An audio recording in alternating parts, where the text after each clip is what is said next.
प्रिय मित्रों, good morning सबको। वेरी गुड मॉर्निंग सबको। राम राम जी सबको नमस्कार। अपन कर रहे हैं गणित का अध्याय औसत वाला, जो काफ़ी क्वेश्चन अपन कर चुके हैं, सभी टाइप के क्वेश्चन कर चुके हैं। और इसी के साथ आप सबका स्वागत है लक्ष्य क्लासेज टी यूट्यूब प्लेटफॉर्म पर। और आप सब कैसे हो?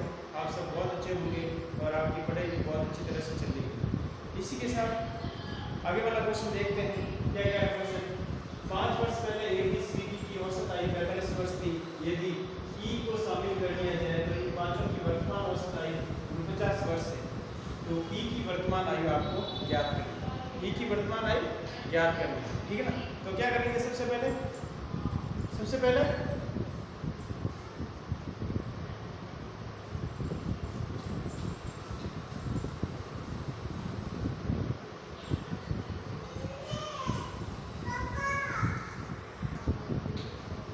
क्वेश्चन ध्यान से पढ़ना है।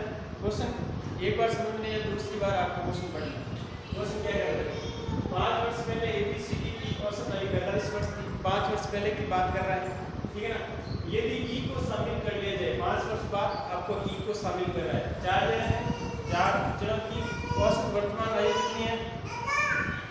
औसत वर्तमान आयु आपके तो 4 जनों की आयु दी हुई है 5 वर्ष पहले।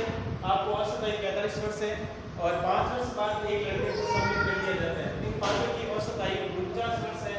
तो E की औसत या E की वर्तमान आयु आपको ज्ञात करनी है। तो सबसे पहले अपन क्या करेंगे इसमें?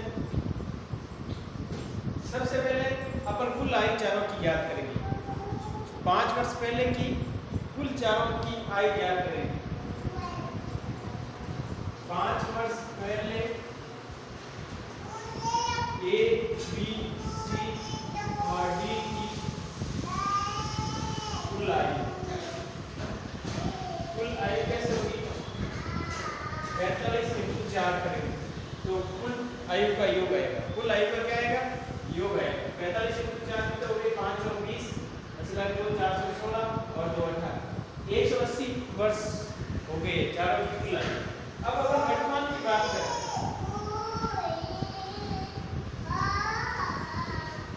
5 वर्ष पहले की टोटल आयु ज्ञात करनी है हमको।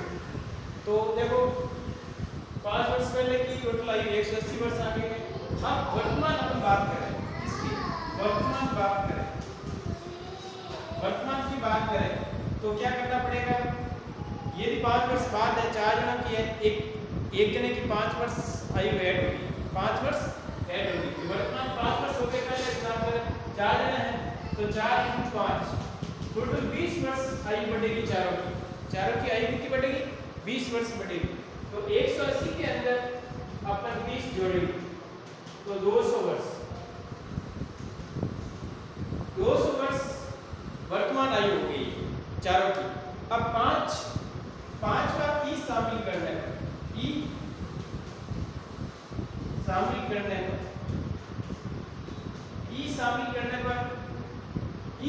करने पर उनकी औसत आयु, पांचों की औसत आयु 49 वर्ष है। 5 A, B, C, D और E, 5 जनों की औसत आयु कितनी है? 49 वर्ष है। अब देखो पांचों की कुल आयु का योग कितना होगा? 49 × 5, 5 × 45 असला 4, 5 और 20 × 4 कितना हो गए? 20 × 4 24 हो गए। ये पांचों की कुल आयु हो गई, कुल आयु का योग हो गया। अब क्या करेंगे अपन? कुल आयु का योग आ गया, ठीक है? तो E की वर्तमान आयु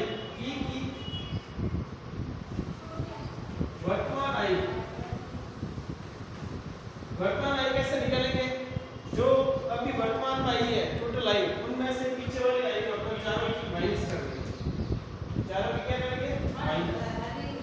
45 वर्ष है जो E की वर्तमान आयु आ गई। 45 वर्ष क्या है? E की वर्तमान आयु प्राप्त हो गई। 45 वर्ष E की आयु प्राप्त हो गई। E की वर्तमान आयु प्राप्त हो गई।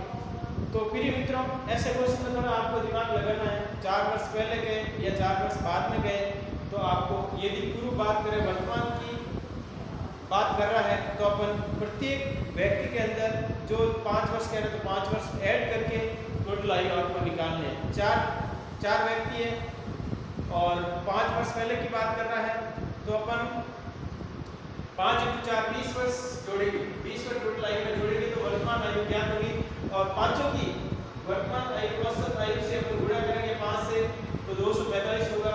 फिर 245 में से 200 माइनस करेंगे तो 45 वर्ष है जो ई की वर्तमान आयु अपन को प्राप्त होगी। ई की वर्तमान आयु क्या प्राप्त होगी। तो थैंक यू मित्रों। आगे वाला क्वेश्चन क्या कह रहा है, देखो आगे वाला क्वेश्चन ध्यान से देखो मेरे मित्रों।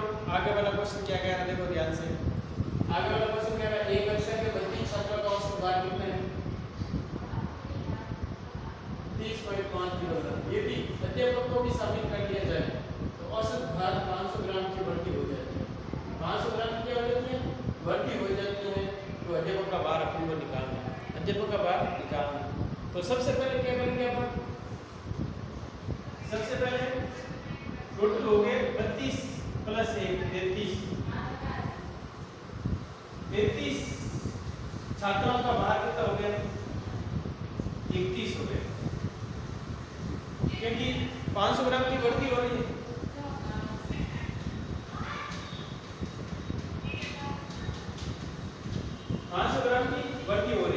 किलोग्राम की क्या हो रही है, बढ़ती हो रही है।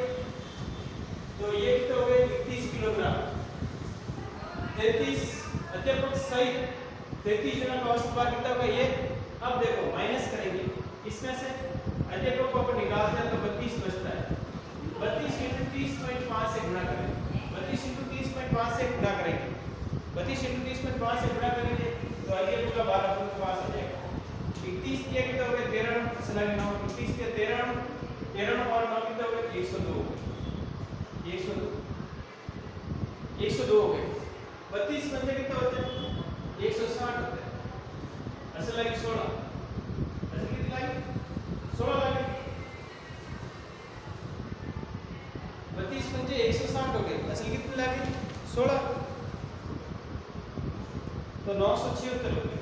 कितने हो गए 976 हो गए। अब 1023 में से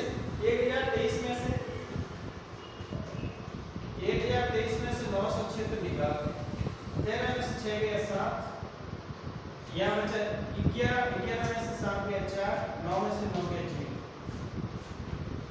47 वर्ष आ गए। कितनी आ गई 47 वर्ष।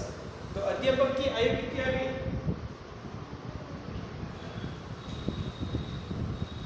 अध्यापक की आयु 47 वर्ष।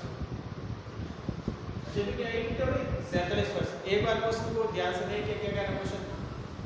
एक कक्षा के 32 छात्रों का औसत भार है 30.5 है। यदि अध्यापक को अपन शामिल करते हैं तो भार में वृद्धि कितनी 500 ग्राम की होती है, वृद्धि होती है तो अध्यापक का भार आपको ज्ञात करना है। पहले मेरे मित्रों 32 छात्र थे, अध्यापक को शामिल करने पर 33 जनों की औसत आयु, यदि अपन टोटल आयु ज्ञात करना चाहते हैं तो 500 ग्राम इसमें जोड़ते हैं तो 21 किलोग्राम औसत भार हो जाता है, औसत किलोग्राम हो जाता है। देखो 32 छात्रों का औसत भार 21.5 है। यदि अध्यापक को शामिल करते हैं तो औसत भार आधा किलोग्राम बढ़ जाता है, मतलब 21 किलोग्राम भार हो जाता है। अब अपन 33 जनों की औसत भार 31 किलोग्राम है तो कुल भार कितना होगा 1023 किलोग्राम। अब अध्यापक को बाहर निकालते हैं तो 32 ही बचता है और उसका भार कितना है 32 विद्यार्थी का भार 33 30.5, इनको गुणा करने पर 976 किलोग्राम क्या है किलोग्राम प्राप्त होगा, किलोग्राम प्राप्त होगा। यहाँ किलोग्राम भार की बात है, यहाँ पे क्या है भार की बात है, किलोग्राम प्राप्त होता है। तो 1023 में से 976 निकालने पर 47 किलोग्राम में वो अध्यापक का भार, किसका भार है अध्यापक का भार इसमें शामिल होगा।